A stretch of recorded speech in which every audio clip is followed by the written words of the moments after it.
What is Pas Akum, and what can make it lose its status as such? Pas Akum is one of the takonos of the Chazal, as they are called in the Gemara Mishum Chasnos, not to cause a closeness that down the line, after a certain process, will cause Chas v'Shalom intermarriage between Jewish boys and non-Jewish girls, and the opposite. One of the takonos is Bishul Akum, not to eat from something that was cooked by a non-Jew. And the basic takon, even before Bishul Akum, is Pas Akum. Pas Akum is any type of bread that was baked by a non-Jew. Yet, there's an exception to the rule. The exception to the rule is, there's a Gemara in Chulin that says that Rabbi Akiva was out in a field with a whole bunch of his Talmidim, and they didn't have what to eat. And the Gemara says, Rabbi Akiva said, bring Pas Palter. Pas Palter means professional baker bread. And there's a definition that's brought down in the Gemara between Pas Balabayis, homemade bread, and Pas Palter, which is professional bread. What's the reason for the difference? The Gemara says, and it's not so clear in the Gemara in the end, what's the reason Rabbi Akiva allowed this bread to be eaten out there in the field? Was it because it was on the way? Was it because it was such a basic thing like bread and the Talmidim didn't have what to eat? Or was the reason because it was Pas Palter and not Pas Balabais?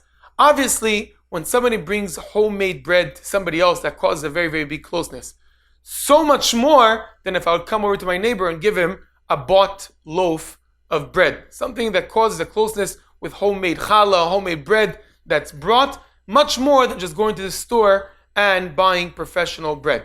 Some bring down, based on this story, that the takana of Pas Yisrael is only on homemade bread and not on Pas Palter. And in fact, the Ramah brings down in a place that you have a hard time getting bread, you could make a heter and use Pas Palter. Obviously not Pas Balabayis, obviously not homemade bread. Some are machmir and say, no, even Pas Palter, even professional bread, still has to be Pas Yisrael. What's the way to make it into Pas Yisrael? The way to make it into Pas Yisrael is have a minor participation of a Yid in the process of baking the bread. The minute that a Yid goes in, I could tell you out of own experience, when you walk into a bakery, especially when it's a homemade bakery, and you walk in and you say, I'm really sorry, but I will need to take a part in baking the bread by lighting the fire, that unpleasant feeling that you have to face the person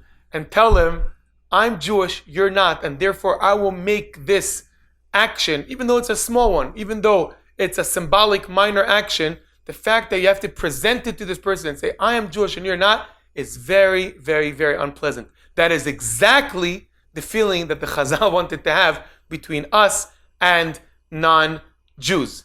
Even those that do eat Pas Palter the whole year, there's a halacha in Shulchan Aruch that says, Af mishe'enoi nizar mi pas shel kusim be'aseres yemei tshuva tzorich lizor. Even though those that the whole year are careful not to eat pas, the whole year not careful not to eat Pas Palter, not to eat professional bread that's not Pas Yisrael, on Aseres Yemei Tshuva, they should really, really be extra careful. What's really interesting about this halacha is that the Shulchan Aruch does not bring this about Cholav Yisrael. It brings it only about Pas Yisrael. And the reason is because Cholav Yisrael has no type of heter the whole year around, for sure, not on Aseres Yemei Tshuva.